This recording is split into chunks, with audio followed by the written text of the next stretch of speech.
Victorian London became the heart of an empire. But beneath its streets, fear and suffering never disappeared. In the 1800s, London was the largest city on earth. Millions of people filled its crowded streets every single day. Factories covered the skyline with smoke. Horse carriages moved endlessly through the narrow roads. And at night, a thick fog often swallowed the city whole. This was Victorian London, a place of wealth, power, industry, and unimaginable suffering hidden beneath the surface. Behind the elegant buildings and wealthy neighborhoods, another world existed, a darker world, one filled with hunger, disease, crime, and fear. At night, gas lamps barely illuminated the streets. The fog mixed with smoke from thousands of factories and fireplaces. People called it the London Particular, a heavy yellow fog that covered entire neighborhoods for hours. Sometimes it became impossible to see more than a few feet ahead. Criminals disappeared into the darkness, footsteps echoed through empty alleys, and many Londoners feared walking alone after sunset. While wealthy families lived comfortably in large homes, poor children worked long hours in dangerous factories. Some were only 6 or 7 years old. They cleaned machines, carried coal, and crawled through narrow chimneys. Factory owners paid them almost nothing, but their families desperately needed the money to survive. Accidents were common. Many children lost fingers, became sick from smoke, or died before adulthood. For the poor, childhood barely existed. In the poorest parts of London, entire families lived inside tiny, filthy rooms. Sewage filled the streets. Rats spread disease through overcrowded neighborhoods. The smell of smoke, waste, and sickness never disappeared. Many people had no clean water, and deadly illnesses like cholera and tuberculosis spread rapidly across the city. For thousands of Londoners, survival itself became a daily battle. As London grew larger, crime also increased. Pickpockets filled crowded markets. Gangs controlled dangerous neighborhoods, and violent crimes became terrifyingly common after dark. Police forces were still new and often struggled to control the city. Many criminals escaped simply by disappearing into the endless fog. Some streets became so dangerous that even officers avoided entering them alone at night. For the homeless and unemployed, life inside Victorian workhouses was often worse than prison. Families were separated. Children were removed from their parents. People worked exhausting hours for food and shelter. The buildings were cold, overcrowded, and heavily controlled. Many feared the workhouses more than starvation itself. But the deeper people travelled into Victorian London, the darker the city became.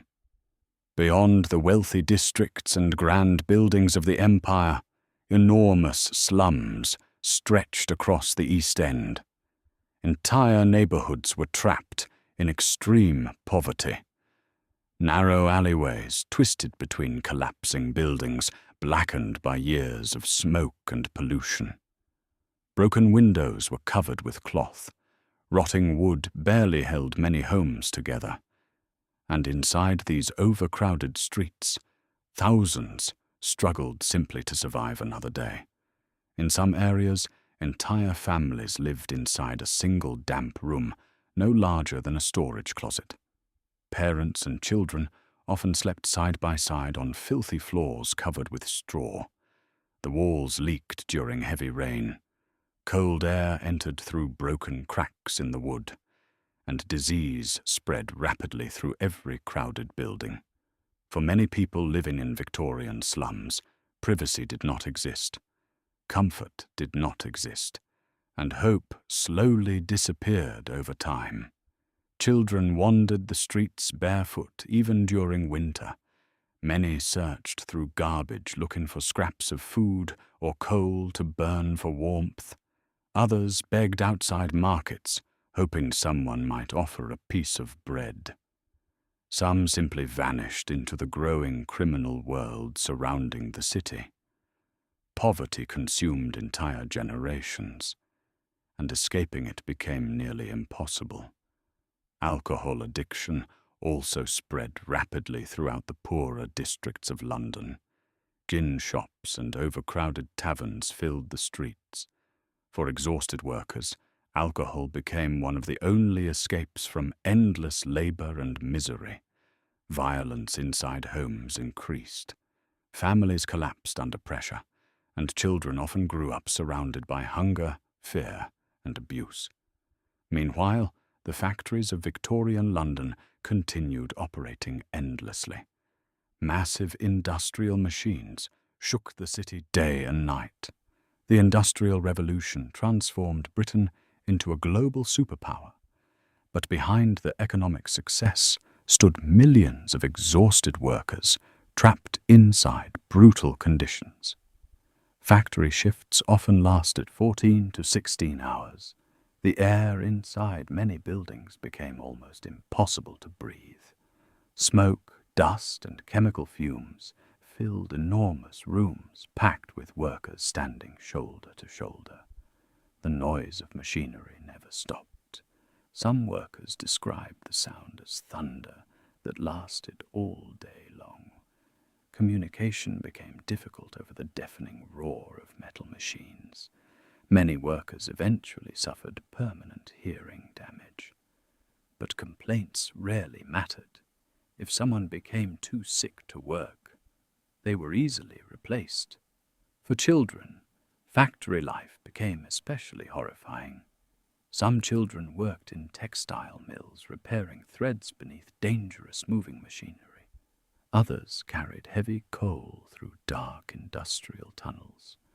Many chimney sweep children were forced to crawl through narrow passages coated with thick black soot. Some became trapped inside chimneys and suffocated slowly in complete darkness. Others developed severe lung diseases before reaching adulthood. Their small bodies were treated as tools rather than human beings. Factory owners often preferred hiring children because they could pay them less than adults. Children obeyed instructions more easily, and their smaller size allowed them to reach dangerous places adults could not. Punishment inside factories could also become extremely cruel. Children caught slowing production were sometimes beaten publicly. Some workers were denied food during long shifts. Others collapsed from exhaustion beside machines that never stopped moving. Accidents happened constantly. Loose clothing became trapped in machinery. Hands were crushed. Fingers were severed instantly. And many workers died before receiving medical treatment. Yet despite the danger, the factories continued expanding across Victorian Britain. Because profit mattered more than human suffering. Above the factories, thick smoke poured endlessly into the sky. Coal powered nearly every part of Victorian London. Homes burned coal. Factories burned coal. Train engines burned coal. The result became one of the most polluted cities on earth. The air itself turned toxic. A heavy mixture of smoke and fog settled over the streets like a poisonous blanket. Sometimes the fog became so dense that people lost their sense of direction while walking through the city. Gas lamps barely remained visible through the darkness. Horse carriages moved slowly to avoid collisions. Pedestrians disappeared only a few feet away. The city transformed into a shadow world of silhouettes and echoes. Londoners called this deadly fog the London particular.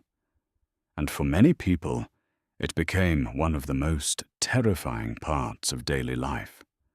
The fog also created perfect conditions for crime. As darkness covered the streets, criminals moved easily through crowded districts, hidden by smoke and shadows. Pickpockets targeted busy markets overflowing with workers and travelers. Street gangs fought violently over territory. Armed robberies became common after sunset. Some districts became so dangerous that ordinary citizens refused to enter them alone at night. Police forces during the early Victorian era remained small and poorly organized. Many officers lacked proper training. Communication between districts remained slow, and criminals often escaped before authorities could respond. The endless maze of narrow streets made investigations even more difficult. Witnesses rarely saw faces clearly through the fog. At times, all they remembered were footsteps fading into darkness. Newspapers quickly discovered that fear sold well. Violent crimes filled front pages throughout the Victorian era. Stories about murder, robbery, and mysterious disappearances fascinated the public. Crowds gathered outside newspaper offices, waiting for updates about the latest crimes spreading across London. Fear itself became entertainment. But while newspapers focused on criminals, another terrifying reality existed quietly behind hospital walls. Victorian medicine remained primitive by modern standards. Doctors still understood very little about infection and bacteria during much of the 19th century. Medical tools were reused repeatedly without proper cleaning. Surgeries took place in crowded rooms filled with blood and smoke. Patients often screamed through painful operations, while groups of medical students observed nearby. Anesthesia slowly became more common later in the century. But before its widespread use, surgeries were experiences of unimaginable pain. Some patients had limbs amputated while fully awake. Others died from infections after relatively simple procedures. Even hospitals themselves became dangerous places. Crowded wards allowed diseases to spread rapidly between patients. The smell of sickness filled the air. Death became so common that hospital workers grew emotionally numb to suffering. Outside the hospitals, deadly diseases moved quickly through overcrowded neighborhoods. Cholera outbreaks terrified the city. Contaminated water spread illness rapidly among poor communities, lacking proper sanitation. Victims could die within days after showing symptoms. Tuberculosis became another major killer throughout Victorian Britain. The disease slowly destroyed the lungs of its victims over months or years. Persistent coughing echoed through homes, factories, and workhouses across London. At times, entire families became infected. Doctors possessed few effective treatments, and thousands died every year. Mental health care during the Victorian era could become even more disturbing. People suffering from depression, trauma, anxiety, or emotional breakdowns were often labeled insane. Many were sent into large, isolated asylums, hidden behind locked gates and stone walls. Some patients truly suffered severe mental illnesses. Others were committed simply for behaving differently from social expectations. Women could be institutionalized for hysteria. Grief, stress, or emotional instability sometimes became enough to justify confinement. Inside the asylums, conditions varied greatly. Some institutions attempted humane treatment, but many became overcrowded prisons filled with fear and suffering. Long hallways echoed with distant screams and crying voices during the night. Patients were heavily restrained. Some were chained to beds or locked inside isolated rooms for long periods. Others endured freezing baths and harsh experimental treatments believed to calm the mind. Many patients lost all connection with the outside world.